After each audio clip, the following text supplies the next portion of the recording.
Hey buddy, thanks for subscribing to my channel if you haven't. I hope you do. Here's a little starter for you. First finger on the first fret. When we're in tune, having a G, a D, A, and an E, we could put our first finger and play not a flat note, but a pointy note.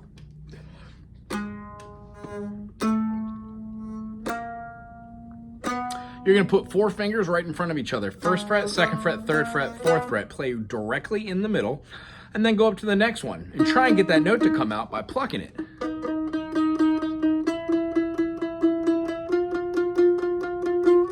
All these will be downstrokes in the beginning. Yes, they're gonna go slow.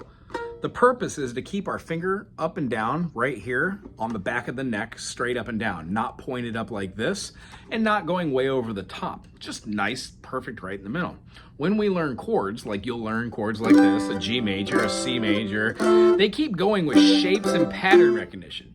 If we play with a secondary fingering, and dare I say even a third fingering, we can then move those up to make bar chords, which make other chords. So a G major, when we play it as a G major with the third position, and we scoot it up, we then can play a G sharp major, and then an A, so on and so forth. So we're not actually being stuck below the fifth fret. We actually can manipulate this thing to move up. I call the first one spider exercises and the next one teeter-totters. Here's what both of them look like.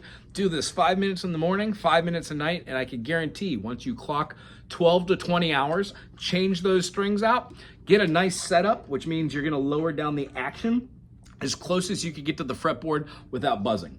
Mandolins are nice because they have a turn mechanism here to lower that, but sometimes you gotta put a little shaving off of the nut or the saddle here to get it down. Here's what they look like. Right in the middle.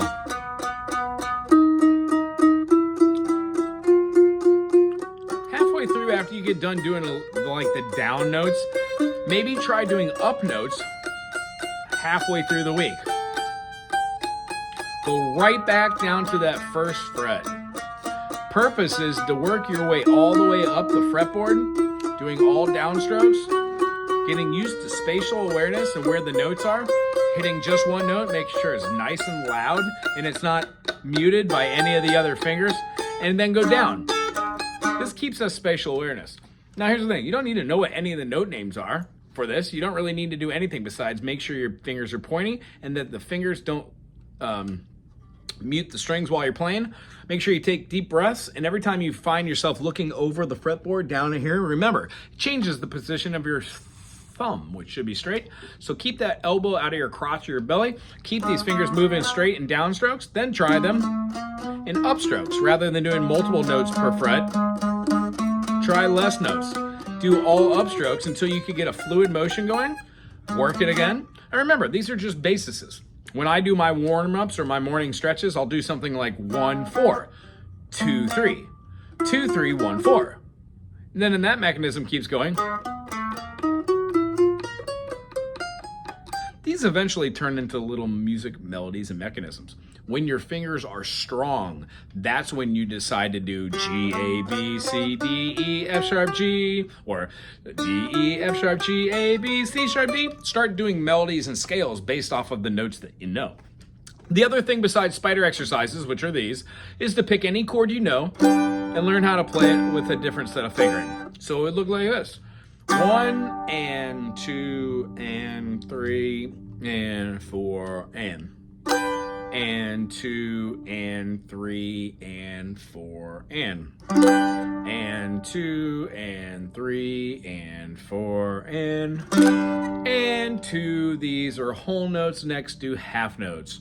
1 and 2 and 3 and 4 and 1, 3. Play on the 1, play on the 3. 1, 2, 3, 4.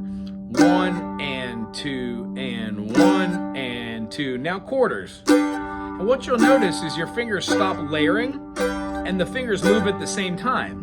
So when you have down, up, these eighth notes, the fingers move collectively pretty fast, right?